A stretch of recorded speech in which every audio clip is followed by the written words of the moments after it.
My sister with benefits wants my company and my parents are threatening to cut me out of the inheritance. I'm dealing with an absurd situation that involves my family, specifically my parents and my younger sister Emma. I'm not one of those people who usually vent their personal problems on the internet, but I need perspective because I feel like I'm losing my mind. To give you all some context, I'm 30 years old and I own a small graphic design company. This company is literally my baby.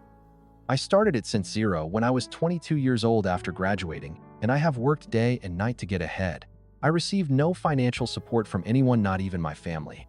Although at the time they told me that I should prove that they can take care of myself. My sister Emma is 28 years old, and to put it nicely, she has always been the princess of the house since we were children. My parents have treated her as if she were the center of the universe. I, on the other hand, was always the independent one. The one who did not need so much love or attention because he fixes them himself. The worst thing is that I grew up believing that it was a compliment until I realized that it was actually just an excuse to not support me in the same way that they did with Emma. Anyway, things had been relatively calm until a few weeks ago when Emma found out that my company was having a good year. I just signed a major contract with a big client, and that has been a huge achievement for me and my team. However, instead of congratulating me, Emma decided that it was the perfect time to demand that I give her a part of my company. Yes, just as you read it. My sister wants me to give her 50% of my company as a gift. According to her, we are family and everything I have I owe to my parents, so it is fair that I share with her. She has no experience in design or business knowledge, and she didn't even show interest in my work before this, but now suddenly she feels entitled to be my partner, just because at first I thought it was a joke and bad taste. I told her no, obviously, and tried to explain to her that no, it works like that, but instead of leaving it there, she went crying to my parents, and as expected, now they are also on her side. According to them, I am being selfish for not helping my sister and for not appreciating everything they did for me when raising me. They even said that if I don't accept, they will reconsider my place in their inheritance. That was like a bucket of cold water. I understand that my family has never been perfect, but this feels like a betrayal. I never asked them for anything to start my company, not even when things were difficult. And now that I'm finally reaping the fruits of my effort, it turns out that all of this is at risk because my sister feels she deserves it. I'm writing this because I honestly don't know how to handle the situation anymore. My girlfriend is furious and says I should cut off contact with everyone. But that's easier said than done. Despite everything, they are my family, and I don't want this to end up destroying the relationship. However, I also don't want to give in to the pressure and give away something that has cost me so much. Work, build update. When I spoke to my parents after writing my initial post, my idea was to try and reason with them and explain to them that I can't just give away part of my company, especially to someone who has nothing to do with the business. I told them that while I understand that they want the best for Emma, this isn't something that's viable or fair for me to do. But as expected, the conversation didn't go well. My mom started crying, saying that I was acting selfish, and my dad came out with one of those phrases that they have pursued me all my life. You can't make a small sacrifice for your family. At that moment, I didn't say anything. I just left because I honestly felt that anything I said would only make the situation worse. I thought that was where it would end. But no. Emma, in her infinite wisdom, decided that it was a good idea to quit her job. According to her, she did, because it no longer made sense to continue working if she was eventually going to have a position in my company. Of course, I didn't find out this directly from her, but because my parents told me that she was going to leave me, they called furiously. The conversation was surreal. My mom started by saying that Emma was really stressed and now she has no income because I ruined her plans. My dad accused me of being insensitive and told me that I'm leaving my sister helpless. When I tried to defend myself by telling them that I never promised her anything, my mom responded with a phrase that I can't get out of my head, but she already took it for granted. What kind of brother disappoints her? Like that? Seriously? What am I supposed to do with that? Now it turns out I'm responsible for Emma's impulsive decisions when I asked them how they thought she was going to support herself. Now my father just told me that's something you should solve, and if that wasn't enough, Emma sent me a long message, more like a 3-paragraph monologue, telling me that I'm a bad brother, that I've always been self-centered, and that my success is due to the sacrifices of our family. According to her, she quit her job because she trusted me. and now I'm leaving her stranded. I don't know what bothers me more, Emma's nerve, or the fact that my parents are supporting her through all of this. My girlfriend is completely against me giving her any more explanations. She told me something that made me think a lot. You're not ruining Emma's life, but she and your parents are trying to ruin yours. At the moment, I'm ignoring my family's texts and calls, but I have a bad feeling. I don't think this will end here. Update 2. I don't know how to explain the level of absurdity this situation has reached just a few weeks after the last incident. When I was already trying to get some normality back into my life, my parents decided to take things to a new level. It all started when I received a call from my mother, who said to me in a very cold tone, "We need to talk to you. We are going to your office first thing tomorrow." Something in her voice put me on alert, but I had no idea what they were planning when they arrived. They didn't do it alone. They brought with them a lawyer, someone I know because he is a friend of the family. At first it seemed strange to me they didn't even bother to hide it. They sat down in front of me with an attitude that bordered on intimidating. The lawyer took out a folder with documents, and with a smile that I now see as condescending, he explained to me that they wanted to draw up a contract so that Emma could officially become a partner in my company. I want you to understand the magnitude of this. My own parents brought a lawyer to my office to try to put legal pressure on me. It wasn't a conversation. It wasn't an attempt to mediate or reach an agreement. It was an ambush. I remained silent for a few seconds, processing what I had just heard. I finally asked them, trying to stay calm, what makes them think they have any right to my company. My mother let out a sigh as if I was being completely irrational. Then she said something that honestly blew my mind. "Why we raised you. We gave you everything you needed to get where you are today. That company wouldn't exist if it weren't for the values we instilled in you." That phrase hit me like a brick. For years they had told me that I should stand on my own 2 feet, that I wouldn't. I expected help. That independence was the most important thing. And now when they see me prospering, they suddenly want to claim my success as if it was something they built. The lawyer, clearly uncomfortable, it tried to smooth things over by saying it was a gesture of family unity and that it could be beneficial for everyone. And Emma was joining the company. I asked her if she knew anything about graphic design, marketing, or even basic management. She obviously didn't answer because the answer was obvious. Emma has no idea how it works. My business. My father, who up until that moment had been silent, leaned towards me and said with a low but threatening voice, "If you don't do this, I promise you that you will regret it. There are ways to force you, and we are not going to stand idly by while you treat us like strangers." That was the last straw. I stood up, pointed to the door, and told them to get the hell out of my office. "Don't even be rude to me." I was so furious that I could barely think straight. I told them if they tried anything legal, I would defend myself, but that I wasn't going to give in to their demands when they left. I sat in my office trying to calm down, but anger and sadness mixed in a way that was unbearable. How did we get to this point? How did they go from being my parents to almost enemies? That same afternoon, I called a friend who is a lawyer specializing in commercial law. I explained the whole situation to him, and he advised me to start protecting my company in a more formal way. Had already registered the company in my name, but he recommended me to add additional clauses to prevent third parties, even family members, can make claims. He also suggested that I start documenting all emails and messages, any attempt at pressure or threats. For now, I'm working on it. My friend is helping me strengthen the legal structure of my company, but I can't help but feel devastated. My parents are not only not on my side, but now they seem determined to sabotage me. Emma, of course, is delighted. She posted something on her social media that was clearly directed at me. Some people need to remember who was there for them. From the beginning, the family should do it. First, it's exhausting. It's like I'm fighting against a wall.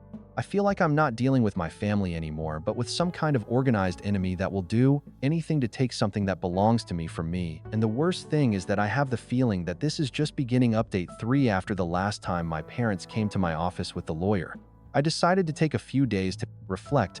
I didn't answer their calls or Emma's messages or even the aggressive emails that my mother started sending me, where she insisted that family is the only thing that matters in this world. However, this whole thing was keeping me awake at night. There was something that didn't add up. Emma had never shown any interest in my company until now, and my parents weren't usually this pushy when it came to the family. Something else had to be going on then. I spoke to my cousin David, one of the few members of my family who isn't completely blinded by favoritism towards Emma. I told him what was going on, hoping that maybe he would have some perspective. To my surprise, after listening to me, he paused awkwardly and then said, "There is something you should know. It is not my place to tell you, but I think you should investigate your parents' finances." I didn't understand what he meant at the time, but it made me uneasy when I pressed a little further. He told me. He said he had heard rumors that my parents were going through serious financial problems. Supposedly, they invested a good amount of money in a business from a friend who ended up being a complete disaster apparently. Now they have debts that they don't know how to handle. That conversation opened my eyes. Everything started to fit the almost desperate insistence of my parents. Emma's sudden decision to want to be a partner in my company, and even the fact that they brought in a lawyer. All this had nothing to do with the success of my company or with the family it was about. The money. I decided to confront my parents directly. I knew they weren't going to tell me the truth easily, so I went prepared. I arrived at their house, and after the forced greetings, I asked them the question bluntly. How much money do they owe? My mother's face turned white as a sheet. My father tried to maintain his composure, but it was obvious that they weren't expecting that question. They tried to deny it, saying that I was imagining things and that he didn't know what I was talking about. But when I mentioned the failed business that David had told me about, the truth came out. It turns out that my parents are not only in debt, but they are on the verge of losing their home. At home, they tried a couple of risky investments with their retirement savings, and it all went down the drain. Now they have accumulated debts, unpayable interest, and practically no source of income to get by. The worst part is that Emma was aware of all this from the beginning. She knew my parents were desperate, and instead of looking for reasonable solutions, she decided to use her right to be the favorite to try to save the situation at my expense. When I confronted them about this, my mother started to cry, saying that they didn't know what else to do and what to think. Although at least I would help because I'm his son, my father, on the other hand, was much more direct. You have the money, and success is the least you can do for us after everything we sacrificed for you. I couldn't believe what I was hearing. I tried to explain to them once again that my company is not a money machine that can solve all their problems, and that if they had asked me for help directly instead of trying to manipulate me, maybe I would have considered doing something. But my father lost his patience and yelled at me. The only thing that matters to us is that you solve this. We are not going to stand by and watch our lives fall apart because you are too proud to share what you have. I left his house angrier and more disappointed than ever. That same night, Emma sent me a message full of reproaches, saying that I am a selfish person with a superiority complex and that I should remember who was there for you when you were a nobody. Who was there for me? Seriously, the same people who didn't. They didn't even support me with a phone call when I was working 16 hours a day for my business to survive. From now on, I have new doubts. I can't trust them. As much as it hurts, I know that I have to protect myself. My lawyer is already aware of this new information and suggested that in addition to strengthening the legal protection of my company, I begin to disassociate myself from anything that could financially connect me with my parents. This situation is breaking me emotionally. But I am clear about one thing: I am not going to allow it destroy everything I've built just because they made bad decisions. Update 4. My sister Emma literally tried to access my bank account at this point. I feel like I'm living in a soap opera. Absurd. But unfortunately, mind you, this is my real life. It all started a few days ago when I received a security alert from my bank. It was a notification that said someone had tried to access my account from an unrecognized device. I thought it could be a mistake, but when I opened the email and checked the IP address of the access attempt, I recognized something familiar. It matched the area where my parents live. At first, I didn't want to think the worst. Maybe it was a coincidence, or maybe someone else in the same area was trying something. But the more I thought about it, the less sense it made. Why someone unknown would try to arm me right now in the middle of all this family madness? Something wasn't adding up. I called the bank to confirm the details of the access attempt. I explained the situation to them, and they were very understanding. They told me that someone I had tried to reset my password using my email, but they had not been able to complete the process because they did not have access to the security code that they sent to the mobile phone. This confirmed my suspicions. It was not a random attempt. It was someone who knew things about me and who intended to access my accounts. This is where things get worse. I decided to investigate further, and I checked my emails. I found that a few days before the attempt, someone had sent a request to change the password. My personal email, luckily the request was blocked because I have two-factor authentication, but that really made my hair stand on end. Clearly, whoever was behind this knew that my email was the key to accessing everything else. The final straw was a message that Emma sent me. Shortly after all this, it said something like, "If you're not willing to share what you have, maybe it's time for someone to teach you a lesson about what family means." At that moment, everything fell into place. Imna had to be her. Of course, I didn't have definitive proof yet, but the coincidence of everything was too strong. I decided not to answer her directly. Instead, I called my lawyer and told him what had happened. He recommended that I file a complaint immediately, although I still didn't have solid proof that Emma was behind the Aquo attempt. According to him, these types of situations can escalate quickly if preventative measures are not taken, so that's what I did. Went to the tribal police and explained what had happened. I took screenshots of the emails, my bank activity log, and of course the message that Emma sent me, which, although it is not a direct confession, it does prove that she is trying to intimidate me. I filed the notice, and now I am waiting for the authorities to investigate. The next day, I received an angry call from my mother.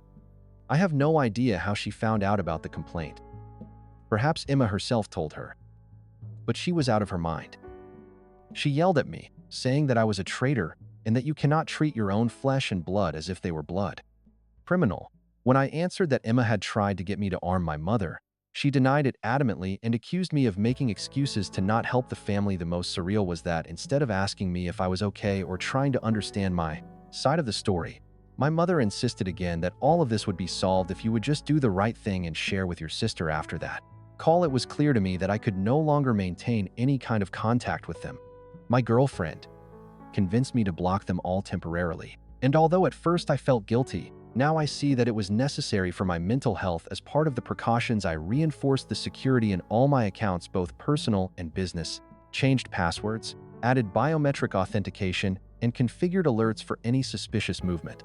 I also asked my IT team in the company to check if there had been any strange access attempts in the systems.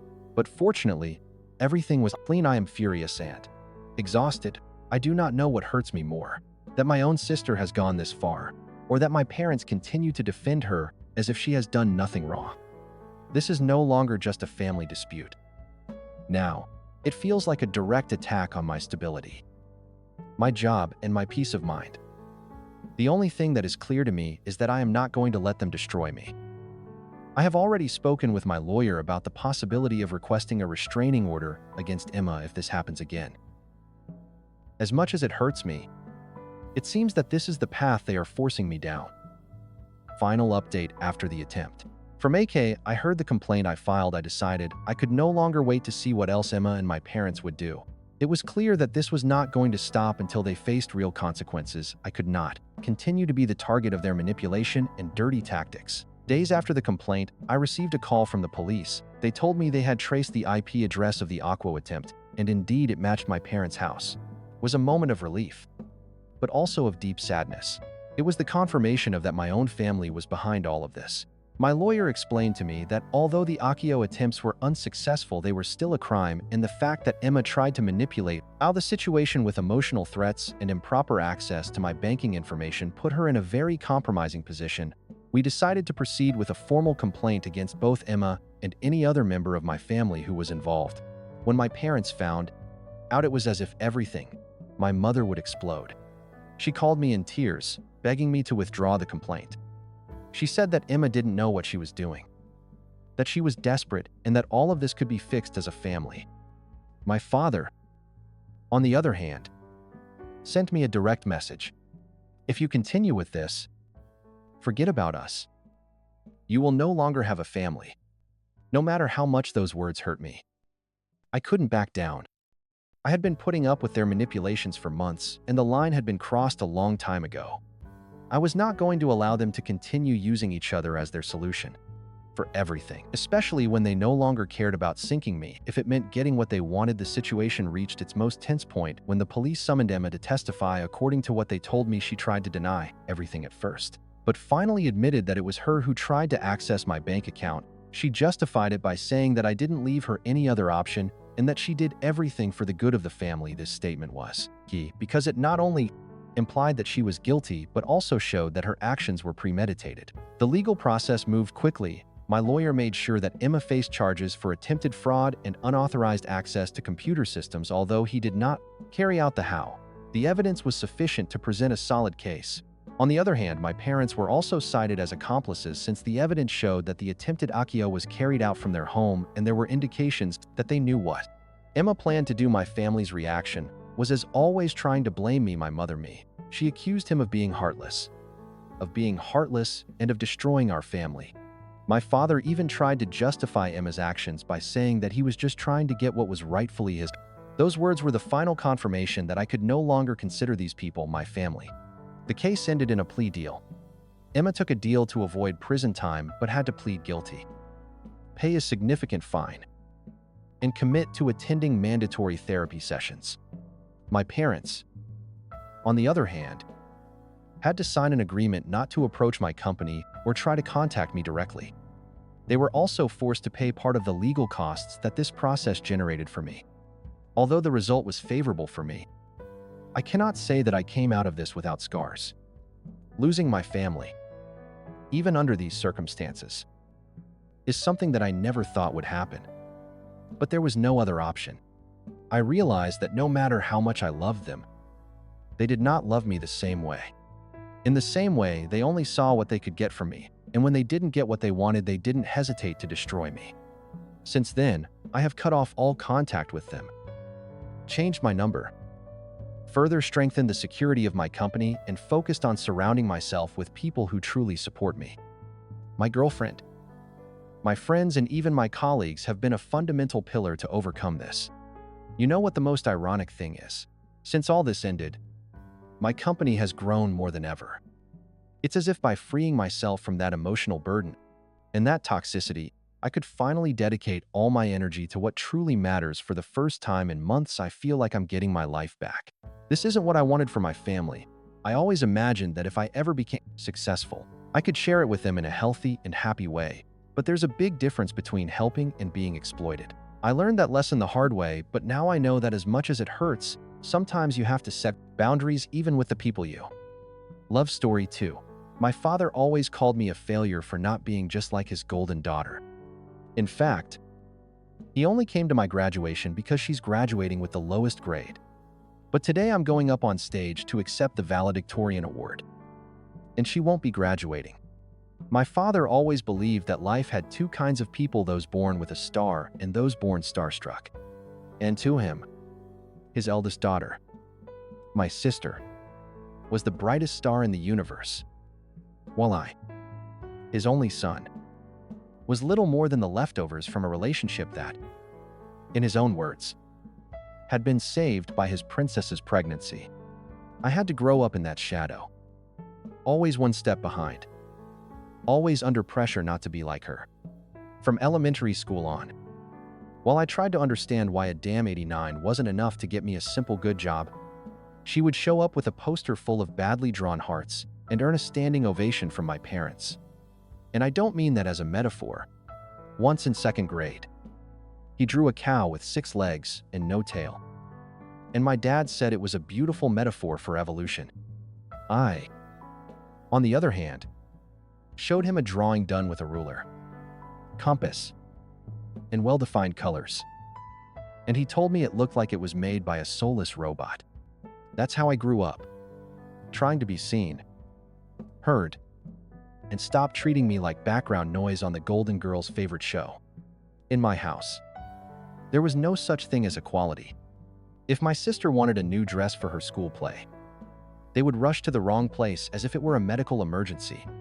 If I needed shoes because mine were already split at the side, they would tell me they would still last a few more months. Every Christmas, while she received the most expensive gifts, tablets, imported perfumes, subscriptions to fashion magazines, or singing lessons, I had to be thankful for a $2 flashlight or a Walmart t-shirt that didn't even come in my size. And don't even mention birthdays. Hers, they looked like something out of a damn Disney commercial, complete with themed cakes, personalized cakes, live shows, and even inflatables in the yard. Mine, well, if I was lucky. There was a family pizza shared between 6 and a candle my mom lit while my dad didn't even deign to leave the garage. But I wasn't so much bothered by the material things, although of course they were annoying. But by the way, he looked at me, always with that expression of ill-disguised disappointment, as if having to acknowledge me as his son was a burden. I tried hard. I swear. I did perfect chores. I cleaned the kitchen without being asked. I tried to excel at something. Anything. But nothing was enough. I once got a bad grade in algebra. And when I told him about it, hoping he'd finally say something decent, he just said, "What about your sister? How much did she get?" When I told him a 76, he shrugged and said, "Well, she's not that good at math. You have no excuse for not getting a grade every time." That was it. If I did well, it was expected. If she did so, it was cause for celebration. If she failed, they would look for external reasons to justify it. If I failed, it was because I was lazy, because I was mediocre, because I didn't have that natural spark that, according to him, would never appear no matter how hard I tried. When I arrived at IG school, I promised myself that I was no longer going to try to please him. I dedicated myself, to my grades, to my things.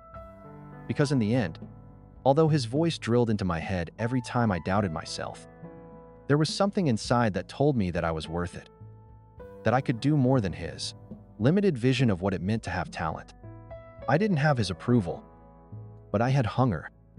A hunger to prove that I didn't need applause to keep going, that I wasn't any lesser for not having her smile. So I studied. I focused. While my sister left school early to go to her theater rehearsals, which, according to him, were the family's artistic future, I locked myself in the library, solving equations for fun, and earning the highest grade point averages in the district every semester. But of course, that didn't come out at family gatherings. He kept talking about how my daughter almost had a scholarship for her performances while hiding the fact that she was barely scraping by thanks to the teacher's compassion. He never accompanied me to a science fair. I never saw him in the audience when I won the regional robotics competition. He never asked what colleges I was interested in or if I needed help with applications. Instead, when my sister first mentioned she wanted to study something like stage design, he was the one who looked up the universities, printed the forms, and even wanted to write her a motivation letter. According to him, she was the kind of talent you don't learn, you're born with. All she ever said to me were phrases like, "You can handle yourself. You don't need help." But let's be honest, it wasn't that she believed in me. It was that she didn't care. 2 months ago, my academic advisor asked me into her office with a smile that barely fit on her face.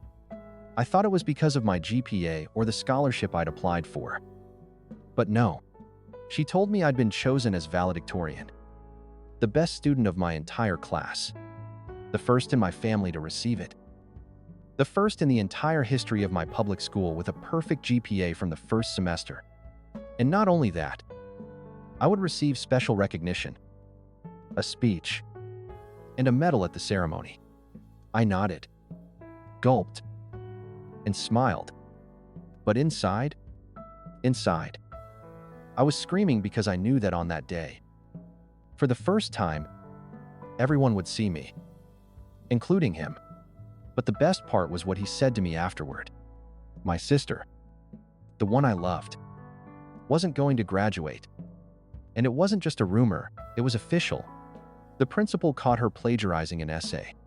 She had accumulated absences in her civics class and never completed her volunteer hours. She was notified a week ago, but out of shame, she didn't tell anyone, not even Dad. He'd go to the ceremony thinking his star was graduating, that he'd receive applause, that he'd walk up on stage. But no, he'd only see me, the failure, the one who was never good enough, the one he believed would never have the brilliance of his little girl. And when he sees me with that medal hanging around my neck, with the entire audience standing, He won't be able to hide his face. No. This time. This time I'm the one who's shining. This time it's his turn to swallow. Update 1. It had only been a few hours since the ceremony ended, but my hands were still shaking. Not from nerves or fear, but from the adrenaline pumping in my chest like I'd just run a marathon without training.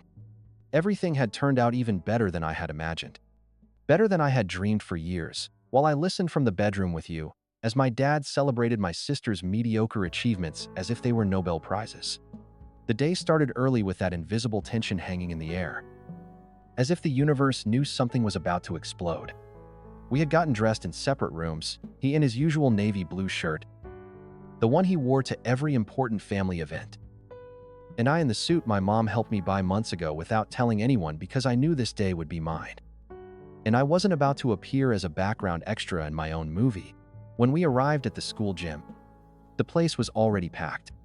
There were parents with balloons, flowers, poorly made, glitter banners, younger siblings running between the rows of metal chairs, and a mariachi band rehearsing outside for a Latino family who decided to celebrate in style. The air smelled of cheap perfume, nervous sweat, and suppressed excitement.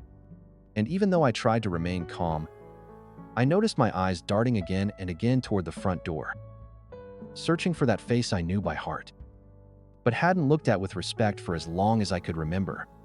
And in walked my sister, dressed like they were about to receive a Grammy, not a high school diploma. They walked like they owned the place, nodding to other parents, like the world still revolved around them. But their smile barely lasted 3 minutes.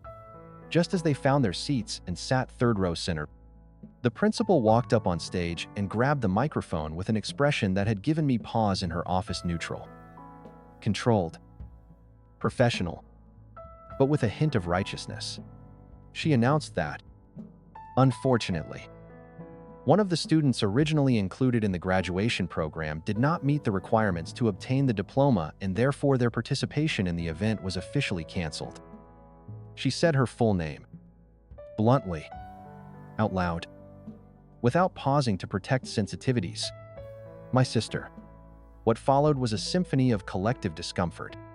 People began to murmur, to turn around, to whisper with that mixture of surprise and morbid curiosity that only occurs when someone everyone considered untouchable ends up falling on his ass in front of everyone. Dad tensed. I saw his jaw harden. He gripped the event program as if he wanted to tear it in two and looked at my sister with that mixture of disbelief and rage that only someone who has always put his reputation above his children can muster. She, for her part, tried to pretend she didn't care, that it wasn't a big deal. But her face spoke volumes. She bit her lip, swallowed, and glanced at the stage as if she'd been robbed of the spot she'd always imagined. But that spot wasn't hers. It was mine. Completely mine. The host continued with the event as if nothing had happened. And when it was time to call the valedictorian, my name echoed through the sound system as if shouted by an angel of vengeance. I walked toward the stage with a firm stride, without looking back, without allowing my legs to hesitate for a single second. I climbed the steps one by one, breathing deeply, feeling each gaze stab at me like knives. But knives that this time didn't hurt, but rather gave me strength. They presented me with the medal and the diploma and invited me to take the microphone. I'd had the speech ready for weeks, but at that moment I tweaked it, because it wasn't just a pretty text anymore, it was a weapon. I began by thanking the teachers, the cleaning staff, the classmates who shared the journey, even those who made my life difficult. Because, as I said, I also learned from them. I spoke of the silent sacrifices, of the hours spent locked away studying while others slept or went out to parties. And in the end, I looked straight at the third row and said, without hesitation, that for years, someone close to me had repeatedly told me that I would never live up to their perfect daughter, that I would never shine like her, that my work was effortless, and that if that person was in the audience, I hoped that for once in their life they could feel proud. The applause was immediate. It wasn't outrageous, but it was constant. firm, and honest. I saw some teachers stand up. My friends applaud without reservation. And I saw him. His lips pursed. His gaze lowered. His pride shattered. My sister couldn't even look at him. She was defeated, exposed, without the script that had always accompanied her. At the end of the event, while everyone was taking pictures with their families, he caught up with me in the parking lot, dragging my sister along as if he could still save face. He told me, in that voice he used when he was about to explode, that my speech had been completely disrespectful, that I had used the most important family moment to publicly humiliate them, and that he wasn't going to tolerate that kind of behavior any longer. I just looked at him, told him he was never there for any of my moments, important or not, and that that stage had been mine because I had built it without anyone's help, and that if he didn't like it, he could leave. And he did. She left without another word, her daughter crying in her wake, unable to understand why the world hadn't bowed down to her that time.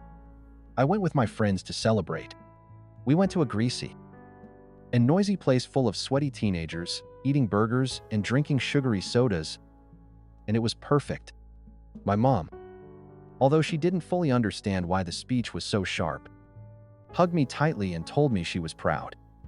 That night, the video of my speech was already making the rounds on TikTok. My best friend had recorded it from the third row. The final line went viral. The comments were a mix of balls and that dad deserved it. One said, "Seeing a real son pull through without help is one of the most beautiful things I've seen this year." I read them over and over, lying in my bed, the light off, my chest beating slowly. Content. I didn't need physical revenge. I didn't need to scream in his face and push him to the floor. I'd already knocked him down. And the best part was, I had no idea that was only the first blow. Update 2. Almost 2 weeks had passed since that ceremony, which is still the talk of the town in my neighborhood. Not just among my acquaintances or at school, but also in businesses, in Dad's Facebook chats, and in church groups where my father used to boast and brag about raising the future Broadway star. Now his name, the one he had always carried with such arrogance as if it were synonymous with success and respect, appeared with a completely different tone. They no longer said it to applaud him, but to mock him, to share the video with stifled laughter or with that phrase of "wow. That's strong," that comes right before a juicy piece of gossip. The video my best friend recorded not only went viral among students. Someone uploaded it to Twitter. Another person posted it on a local parent forum. And in less than 4 days it had been picked up by 2 community news sites. Student gives forceful speech and thrills everyone by overcoming family obstacles. One read, "Graduation ends in family tension after valedictorian spares indirect remarks for absent father." Another headlined, "To me." Each of those articles was like another medal around my neck. Printed proof that I hadn't been imagining it. That for years I'd been belittled, ignored, and walked all over. And now the whole world was seeing it. What I never expected was that this would have consequences beyond my father's wounded pride. It turns out that several of his regular clients, especially those in the county, began cutting ties. One of them, who owns a landscaping business and subcontracted my father for yard expansions and roof maintenance, was one of the first to cancel. According to a friend who works with him, he said he couldn't associate with someone who treated his own flesh and blood like that if he didn't respect his son, he wouldn't respect a client's budget even less. Little by little, other cancellations continued to arrive. People who didn't want scandals, who didn't want their names linked to a guy who had been publicly portrayed as an idiot. The irony was delicious because he, who for years repeated that I would never do anything important, that my sister was the future of the family, that her businesses were proof of its success, now had to face the reality that his image, his reputation, that shield of appearances that he took so much care of, was completely, and not because I defamed him, not because I told lies, but because everything I said was true. And the truth, when spoken loud and clear, hurts more than any well-crafted lie. Meanwhile, my sister didn't know how to react. After the public humiliation, she tried to remain silent for a few days, as if that would erase the fact that her name had been exposed in front of the entire school. But it wasn't long before she started crying on her Instagram stories, posting passive-aggressive things like, "Some people don't understand the pressure you're under," or "It's not all about grades. Some of us have other ways of shining." At first, they made me laugh. But as the days went by, they went from funny to pitiful. She was supposed to be entering a local community college in the fall, studying something she wasn't even sure about. But now that she didn't have an official diploma, she couldn't even complete the registration process. She had to make up classes in the summer, pay the cost of each loan out of her own pocket. Because, surprise, my father no longer had the means to spend money like before, and she had to go through the bitter experience of returning to the same building where they saw her fall. And she couldn't handle it. I knew it because one afternoon I saw her sitting alone in front of the school gymnasium while I went to get my college papers. She was like, her face swollen from crying, and her makeup smeared like she'd just stepped out of a teen horror movie. She saw me, looked away, and didn't say anything.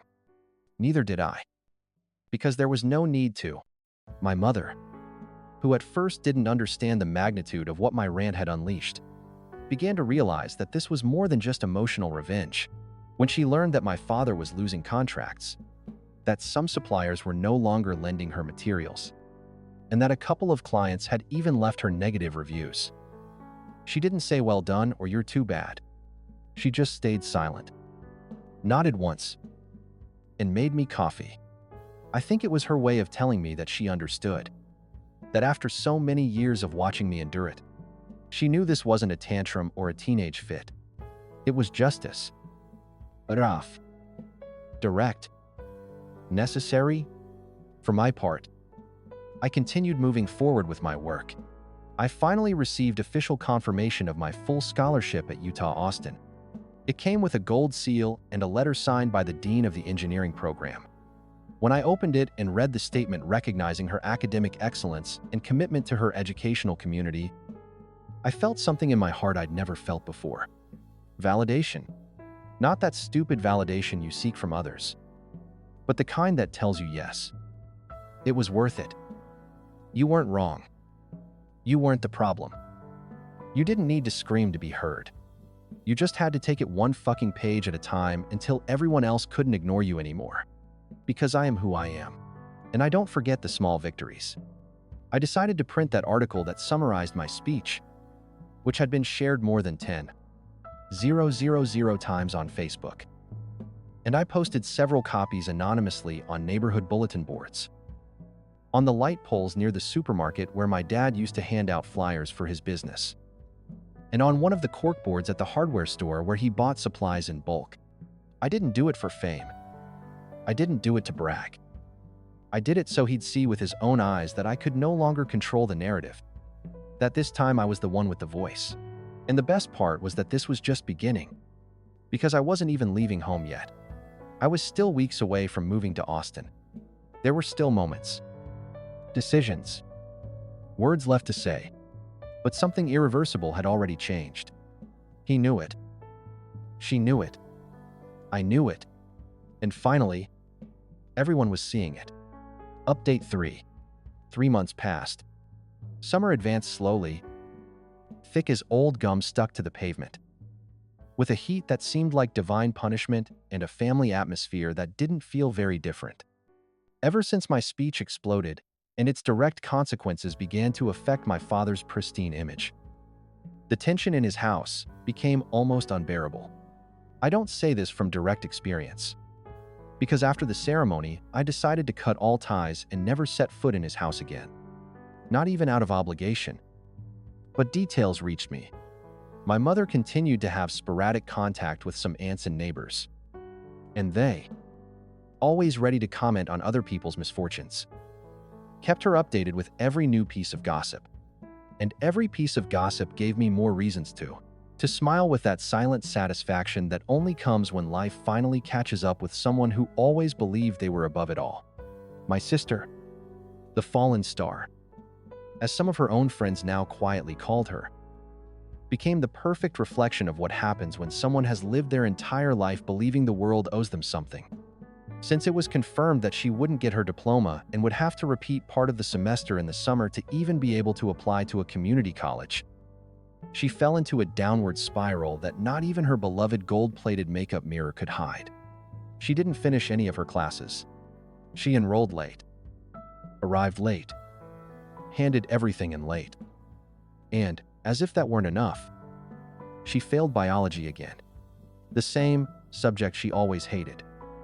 The one she said was useless because she wanted to create, not dissect frogs. Her level of disconnection from reality was so extreme that even after failing the semester, she posted photos on Instagram with phrases like, "Life takes you where your soul vibrates," while she sold brownies in small bags to pay for gas for the friend who drove her to her classes, although according to her version, she sold them for fun. While she played supermarket spirituality, Dad was sinking deeper every day. The reputational blow had already affected his client base. But the worst part was that one of his biggest projects, a remodeling of a housing development in Tarrant County, was abruptly canceled.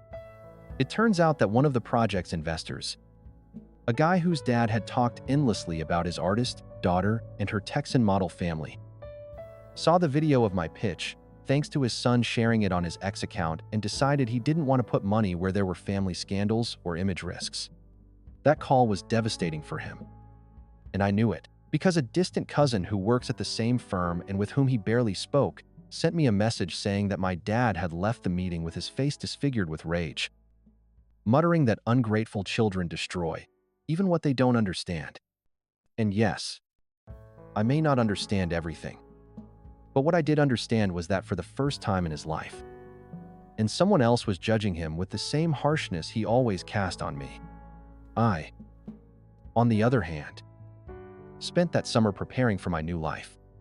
I received my UTOSTN schedule, the scholarship plan, the welcome emails, and the official letter for my dorm assignment. I spent hours organizing the little I would take with me: a couple of suitcases, my books, my laptop, and a couple of souvenirs that were worth it. Like a letter a teacher wrote me in 10th grade, congratulating me for not giving up. While I was doing that, I was also working part-time at an electronics store, saving every penny, without touching a single cent of the scholarship money I had received. Because even though everything was paid for, I knew that nothing is free, that there are always unforeseen events, and that if I wanted true independence, I needed to have something to get around with, something to defend myself with if things went wrong. One afternoon, I was going through some boxes that were still in my mom's garage. I found something that made me stop. It was the old laptop Dad used when he still lived with us, and the same one he left behind when he moved in with his new girlfriend after the divorce. I assumed it was dead, but out of curiosity, I plugged it in and it turned on. It was as slow as an ancient turtle, but it worked. I started going through the files, looking for old photos or things I could use as a souvenir, and what I found was another bombshell. Folder after folder, poorly organized, and with absurd names like Document 1 or Final 3, contained scanned invoices, duplicate income reports, clearly personal expenses marked as construction materials, and exchanged emails with an accountant friend discussing how to inflate amounts and reduce IRS payments. It wasn't anything new to me. I already knew Dad was a tax hack. But this was just too blatant. He was the kind of that, if caught, would cost him fines, audits, or even formal charges if someone got serious. Then it hit me. My mother, a certified public accountant, had spent years working for small businesses, helping them sort out their finances. She knew how to identify errors, most importantly, who to report them to. So, without telling her exactly where the documents came from, I passed them on to her under the pretext that a friend of a friend needed help with some dubious accounts, meticulous as she is. She reviewed every file, took notes, and it took no more than 2 days to tell me that those numbers were likely fraudulent. At first, she hesitated to act. But when I showed her the email where Dad requested that a vacation payment be marked as a purchase of school supplies for his daughter, her expression changed. She understood everything. She didn't ask any questions. I just asked me to let her handle it. A couple of weeks later, the anonymous complaint was filed. I didn't know exactly what she filed it with or which office, but I did know it arrived. Because one Friday afternoon, while I was having lunch with her at a roadside diner on the way to Austin, she received a call telling her that her ex-husband would soon have a visit from the IRS. She told me this without looking up from her coffee, like someone giving a weather report, and I just smiled, biting my tongue to keep from screaming in the middle of the restaurant. My sister didn't notice right away, but I started noticing that she wasn't posting from the Starbucks where she worked anymore. She'd stopped taking selfies in the green shirt. I no longer boomeranged from the bar, and instead just posted phrases like, "There are people who want to see you fall because they can't stand to see you free." Free. That word made me laugh so hard that even my mom's cat got scared. Because if anyone was free now, it was me. Free from their screams, from their pedestal, and from that rotten image of a perfect family that for years they forced me to pretend. I was already preparing to close the door on the past. I had my bags packed, my bus ticket purchased, and the absolute certainty that history was finally beginning to be written with my voice. Meanwhile, back in the same house where they'd made me feel invisible, people were now speaking in whispers, counting pennies, and hiding papers, not through my fault, but by their choice.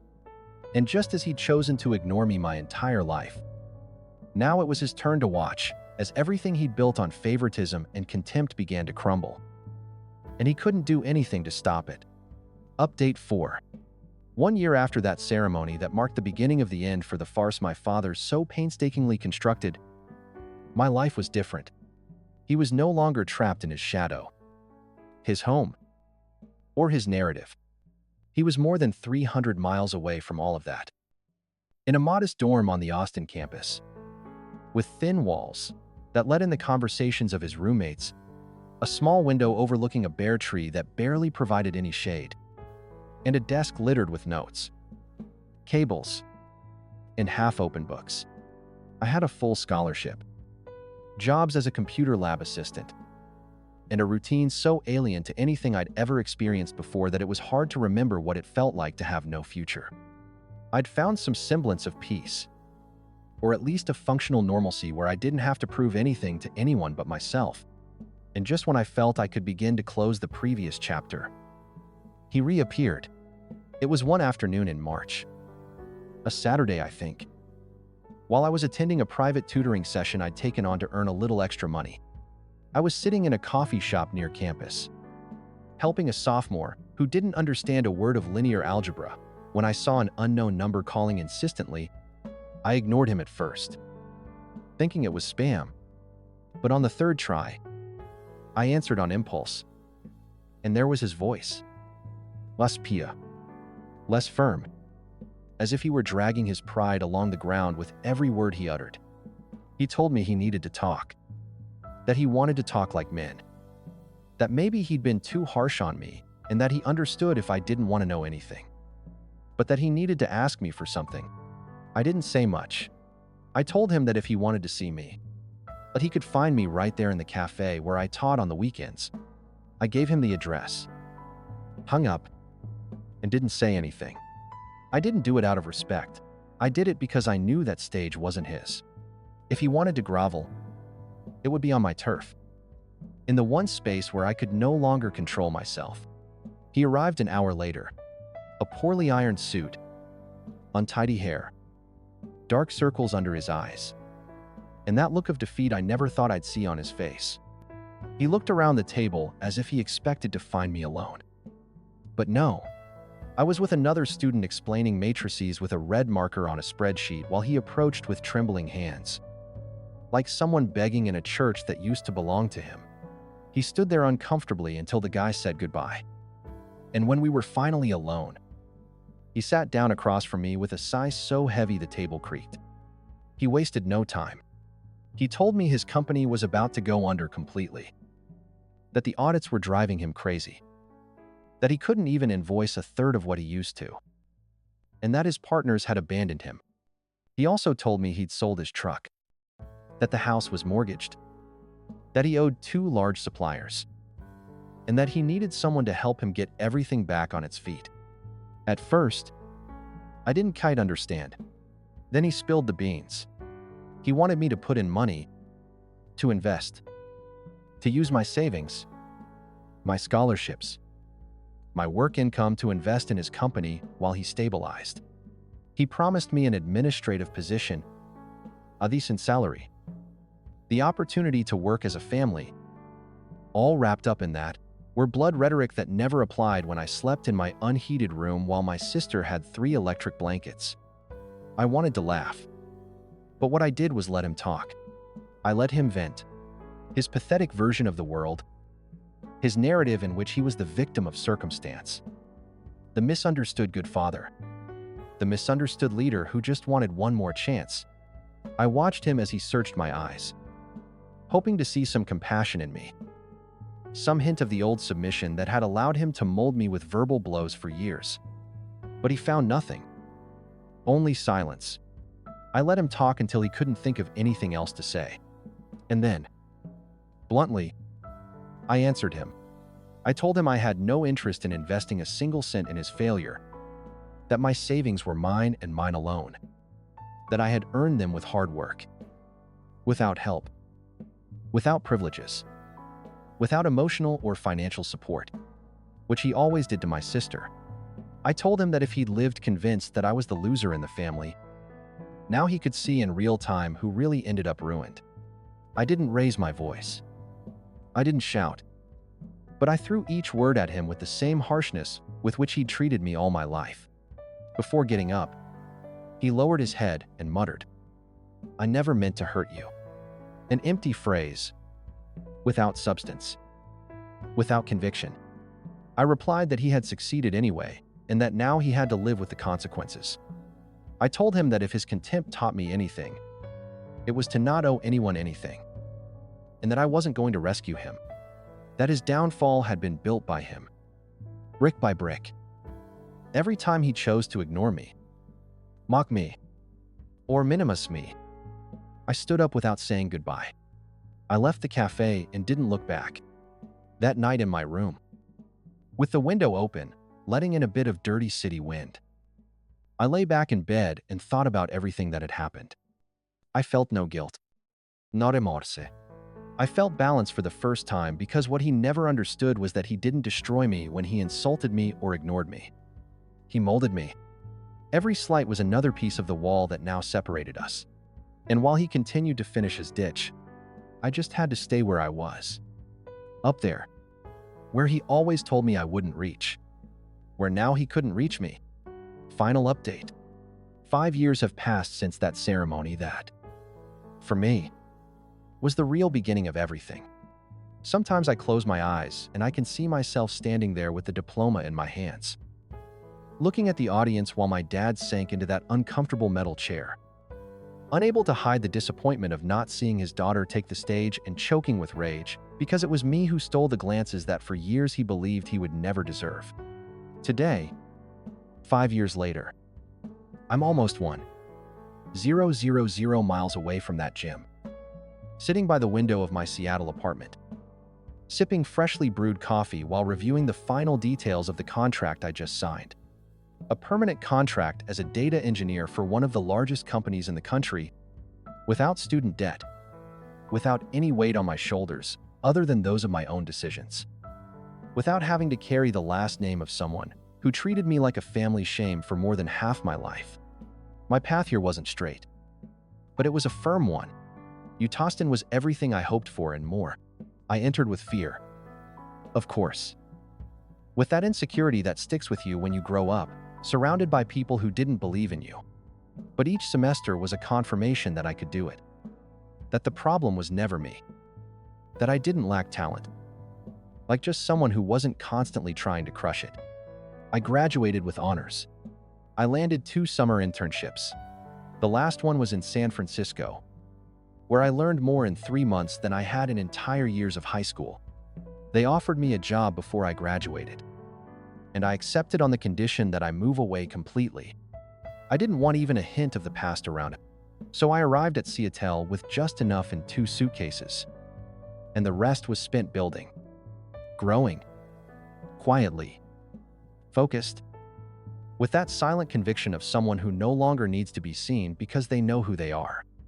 While I was building, they kept falling. My sister tried.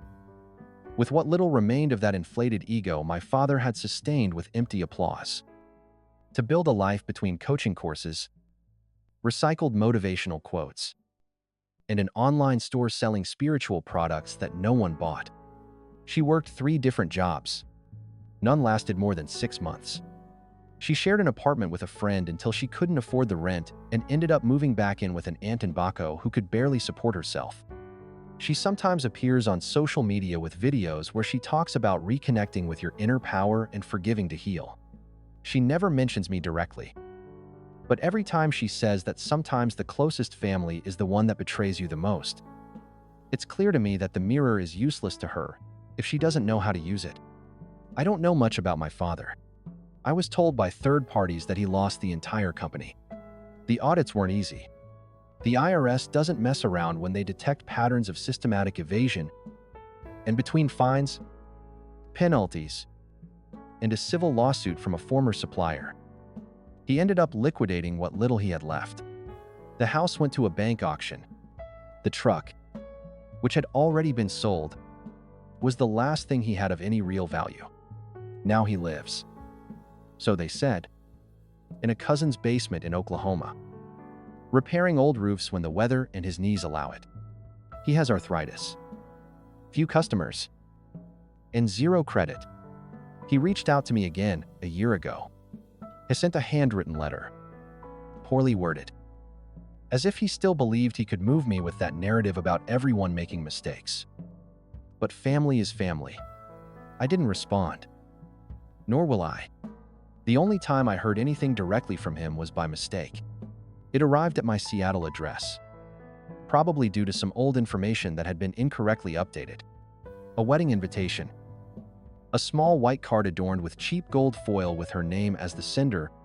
It didn't have an emotional sender, of course. It just said she was celebrating a new stage in her life with someone special and wanted to share it with her loved ones. She didn't even bother to write my full name. The most ironic thing of all was that it wasn't accompanied by any real attempt at reconnection. It was as if he expected me to show up there in a suit and a fake smile to watch him celebrate what was left of his life. Pretending nothing had happened. I didn't open the card. I returned it sealed. Not because it hurt, but because at that point, it didn't even provoke anger in me. It only provoked the same thing it had provoked my entire childhood: indifference. The difference is that this time the indifference was mine. And so we arrive at the present, where I no longer need to prove anything, where I don't seek revenge, but I don't offer forgiveness either, where I simply continue walking with firm steps, with achievements I don't share with them because they didn't earn them, because they were never there, because every victory I have is mine, without anyone having lent it or facilitated it to me. Because if I've learned anything throughout this process, it's that it's not just about succeeding to rub others in the face of their mistakes, but about living a life that doesn't depend on the judgment of those who've never seen you. And that's what I do every day. Every morning I wake up and get ready for the office. Every email I sign with my shameless name. Every meeting where I present ideas that are listened to without laughing. Every decision I make, knowing there's no one behind me waiting to sabotage me for pleasure. Sometimes, when I'm alone and the silence fills everything, I wonder what would have happened if he had been different. If he had ever said to me, "I'm proud of you," without sarcasm, without conditions, without comparisons, But that question doesn't hurt anymore.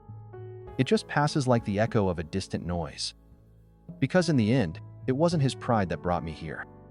It was his contempt, his mockery, his neglect. All of that was my fuel. And now, while he hides among the ruins of what was once his pride, I continue to build, brick by brick, the life he swore wasn't meant for me. And every time I see my reflection in the apartment window, I know I made it. Not because of him, but in spite of him, and that in itself is the greatest victory of all.